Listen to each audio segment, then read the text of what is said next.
That is the real reward. You will not require trophy, certificates, validation.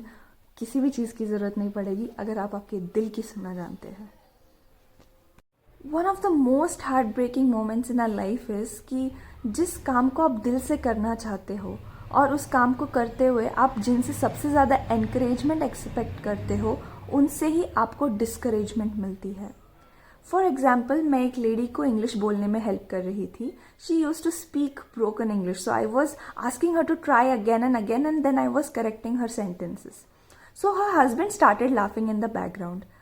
क्या होता है ना कि जब आपके आसपास के लोग आपकी कोशिश पर भी हंसने लगते हैं या आपकी छोटी छोटी मिस्टेक्स पर भी आपको ये याद दिलाते हैं कि आप जो कर रहे हो ना दैट इज़ मीनिंगलेस, उसका कभी रिजल्ट ही नहीं आने वाला, और अगर रिजल्ट भी आ गया तो उसका कोई ऐसा इतना बड़ा फ़ायदा नहीं है. जब लोग आपको ऐसे दिखाते हैं, स्पेशली जिनसे आप सपोर्ट एक्सपेक्ट करते हो. मुझे स्टूडेंट्स बहुत बोलते हैं कि मुझे कोई और पैशन परस्यू करना है but parents are not supporting. कोई स्टूडेंट्स बोलते हैं कि मुझे ये जॉब नहीं करनी, मुझे अपना बिजनेस करना है but parents are not supporting.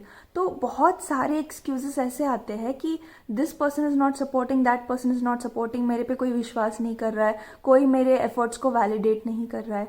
अगर आपका स्टार्टिंग पॉइंट ही लोगों का वैलिडेशन सीख करना है, अगर आप वैलिडेशन के लिए ही कोई काम कर रहे हो तो उसको मत करो. Stop that work right there. When you start working on your passion और something that you really want to do, your one pointed focus should be towards the impact that your actions are making. और अगर आपको तुरंत वो impact नहीं दिखता है तो आपके अंदर वो विश्वास होना चाहिए दैट मैं जिस डायरेक्शन में जा रही हूँ और ओवर टाइम में जो मेहनत कर रही हूँ उसका ऐसा ऐसा रिजल्ट आने वाला है. You are doing that work because you're highly passionate about the process. और जब आपका फोकस ऐसा बिल्ड होता है ना, फिर आप वैलिडेशन के लिए इधर उधर नहीं भागते. आपको कितनी भी डिस्करेजमेंट मिल जाए, आपको पता है कि जिस दिन बाकी लोग अप्रिशिएट करने लगते हैं, मतलब पूरी दुनिया अप्रिशिएट करने लगती है, उस दिन फिर पेरेंट्स, पार्टनर्स, भाई बहन सब आपको अप्रिशिएट करने लगेंगे. But that is a by product. किसी और का appreciation is always a by product. But the thing that you want to do and you know what is the impact of your actions, then you should just do the thing for the sake of doing it. और इससे क्या होता है, इससे आपकी self esteem बढ़ती है. ये जो मैंने आपको तरीका बताया उससे आपकी सेल्फ एस्टीम बढ़ती है. और वही आप बोलते रहे कि मेरे पेरेंट्स सपोर्ट नहीं कर रहे, पार्टनर सपोर्ट नहीं कर रहा है, पार्टनर हंस रहा है, ये रो रहा है, उससे क्या होता है, आपकी सेल्फ एस्टीम हमेशा डिपेंडेंट रहेगी आपके आसपास के लोगों के लिए. अगर आप देखो, मैं आपको बहुत एग्जाम्पल्स दे सकती हूँ. महेंद्र सिंह धोनी, वो बहुत सारी मैचेस जीते हैं, कुछ मैचेस हारे भी है. उनका फेस न्यूट्रल रहता है. उन्हें जो भी लगता है वो एनालाइज करके अपनी परफॉर्मेंस को इम्प्रूव करते हैं.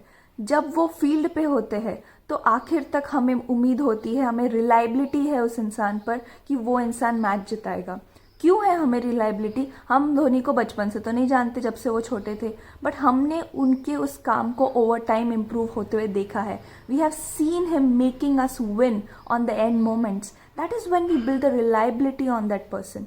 तो जब आप खुद की नज़रों में जीत जाओगे ना, उसी दिन आप दुनिया की नज़रों में जीत सकते हो. दुनिया के मतलब सबके, include everybody.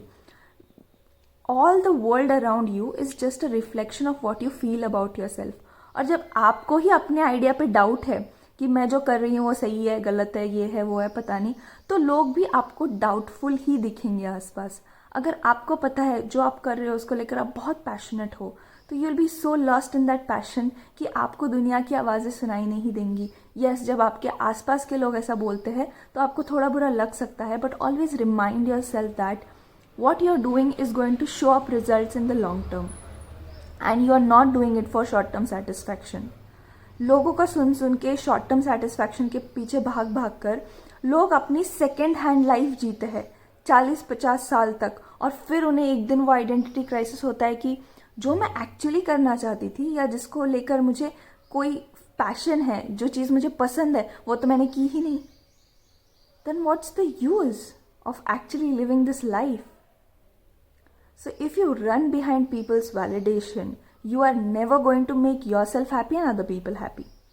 But if you actually start taking baby steps, even if you do 5 things every single day towards your larger goal.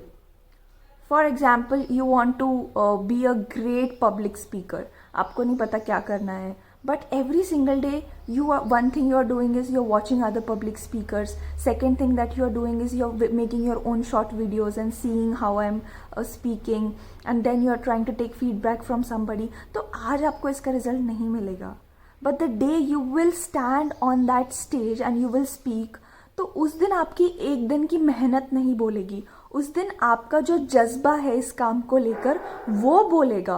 और जब वो बोलता है ना, तो लोग आपको ऐसे सुनेंगे कि जो भी टेक्निक्स लोग बताते रहते हैं पब्लिक स्पीकिंग की, स्क्रिप्ट ऐसे बनाओ, ये पॉजेस लो, ये करो, वो करो, that will not work. The inspiration is contagious. मतलब कि जो इंस्पिरेशन आप जनरेट कर रहे होंगे अपना पैशन से, वो आपके ऑडियंस के अंदर इंस्टिल होगी और वो लोगों को मजबूर करेगी अपनी इंस्पिरेशन को बाहर निकालने के लिए. And that is the importance of working on your passion, because that increases your self-esteem. अब working on passion का मतलब ये नहीं कि आप सारे impractical steps लेने लगो, आज ही जॉब छोड़ दी, आज ही आपने अपनी पढ़ाई छोड़ दी और दूसरा कुछ करने लग गया. These are stupid things. But while you're doing your studies, while you are doing what is there in your hands, you are slowly building the foundation for something big, for the vision that you really want to accomplish. Then yes, those are the right moves and you do not need anybody's validation. Believe in yourself, you will get the results one day, and that day आपको किसी के validation की ज़रूरत भी नहीं पड़ेगी. मैं बस एक इसका छोटा सा एग्जाम्पल देना चाहती हूँ कि जब फर्स्ट ईयर में हम कॉलेज में गए थे ना, तो हमें स्टूडेंट काउंसिल ये सब चीज़ें बहुत अट्रैक्टिव लगती थी. तो उन्हें फर्स्ट ईयर जैसे एंड होता था, मतलब एक ईयर ख़त्म होने के बाद जो सारे हमारे चेयरपर्सन होते थे, प्रेसिडेंट्स होते थे, प्राइम मिनिस्टर्स होते थे, उन्हें ट्रॉफीज़ मिलती थी. तो हमें ना वो सब कुछ बहुत ग्लैमरस और अट्रैक्टिव लगा. मैंने कभी एक्टिवली नहीं सोचा स्टूडेंट काउंसिल में जाऊंगी, बट एक्स्ट्रा करिकुलर एक्टिविटीज़ में तो पहले से ही बहुत इंटरेस्ट है, तो मैं धीरे धीरे करने लगी. और वो काम करते करते मैं सोशल वेलफेयर एंड डेवलपमेंट में शिफ्ट हुई. मैंने बहुत सोशल एक्टिविटीज़ की. मैंने छोटे बच्चों के साथ काम किया, ओल्ड एज होम्स के साथ काम किया, मैंने विमेन एम्पावरमेंट में काम किया. Like there was no arena that was left in social work. But वो काम करते करते मैं इतनी एनग्रॉस हो गई.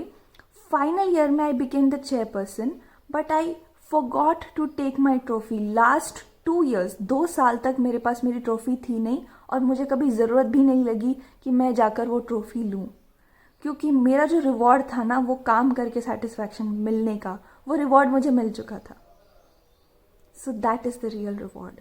You will not require trophy, certificates, validation. किसी भी चीज़ की ज़रूरत नहीं पड़ेगी अगर आप आपके दिल की सुनना जानते हैं.